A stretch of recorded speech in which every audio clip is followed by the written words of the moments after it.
जहां देश भर के कई एग्जिट पोल बिहार चुनाव पर भविष्यवाणी में एनडीए को छप्पर फाड़ सीटें दिला रहे हैं, वहीं कुछ ऐसी सर्वे एजेंसियां भी हैं जो महागठबंधन को बढ़त दिलाती दिख रही हैं या फिर मुकाबला बेहद कांटे का बता रही हैं। ऐसे में सवाल उठता है, आखिर महागठबंधन के लिए इन एग्जिट पोलों में कहां से खुशी की खबरें निकल कर आई हैं और क्या 14 नवंबर को आने वाले असली नतीजे भी इसी रुझान की पुष्टि करेंगे या फिर तस्वीर पूरी तरीके से पलट जाएगी।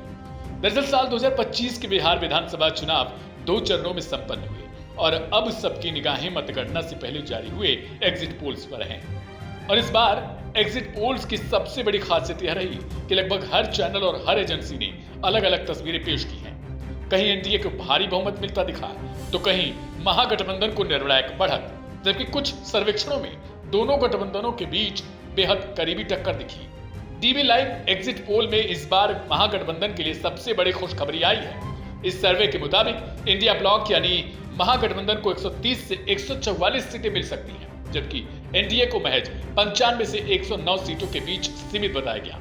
यह आंकड़ा स्पष्ट संकेत देता है कि अगर यह पोल सही निकला तो बिहार की सत्ता में वापसी का रास्ता महागठबंधन के लिए खुल सकता है। वहीं जॉर्नो मिरर एग्जिट पोल ने भी लगभग यही तस्वीर दिखाई है। इस सर्वे में महागठबंधन को 130 से 140 सीटें मिलने का अनुमान जताया गया, जबकि एनडीए 100 से 110 सीटों के बीच सिमटता नजर आया। यानी दो प्रमुख सर्वे एजेंसियों ने एक बार फिर से बिहार में महागठबंधन की संभावित बढ़त को मजबूत दिखाया है। हालांकि सभी एग्जिट पोल इतने एकमत नहीं है। जनमत पोल ने सबसे रोमांचक समीकरण पेश किया। इसमें एनडीए को 119 प्लस माइनस 6 यानी करीब 113 से 125 सीटों का अनुमान दिखाया गया, जबकि महागठबंधन को 117 प्लस माइनस 6 यानी करीब 111 से 123 सीटों का अनुमान दिया गया।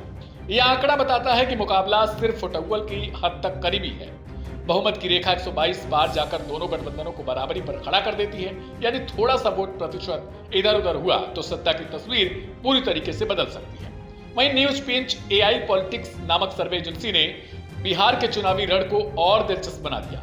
इस सर्वे में एनडीए को 121 सीटें दी गई और महागठबंधन को 119 सीटों पर सिमटा दिया गया, यानी यहां भी मुकाबला लगभग बराबरी का है। हालांकि इस पोल में एनडीए को मामूली बढ़त दिखाई गई, लेकिन यह बढ़त इतनी कम है कि परिणाम आने पर किसी भी दिशा में झुक सकती है। इन चारों एग्जिट पोल्स को मिलाकर देखें तो औसत तौर पर एनडीए की सीटें 110 से 120 के बीच और महागठबंधन की सीटें 120 से 130 के बीच ठहरती हैं।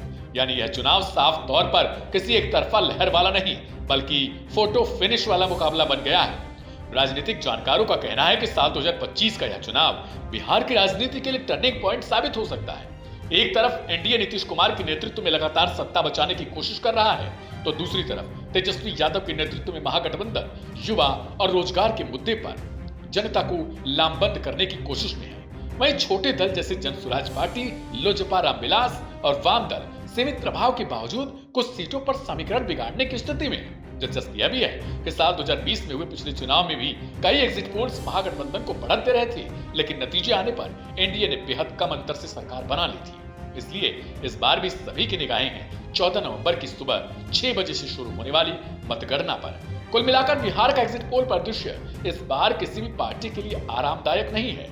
जहां एनडीए को उम्मीद है कि प्रधानमंत्री मोदी और नीतीश कुमार का संयुक्त प्रभाव सत्ता को बचा लेगा, वहीं महागठबंधन इस विश्वास में है कि जनता बदलाव के मूड में है। देखना दिलचस्प होगा 14 तारीख को इनमें से कितने एग्जिट पोल लहर में टिकते हैं या फिर ये गायब हो जाते हैं। आपका क्या कहना है कमेंट बॉक्स में जरूर लिखिए।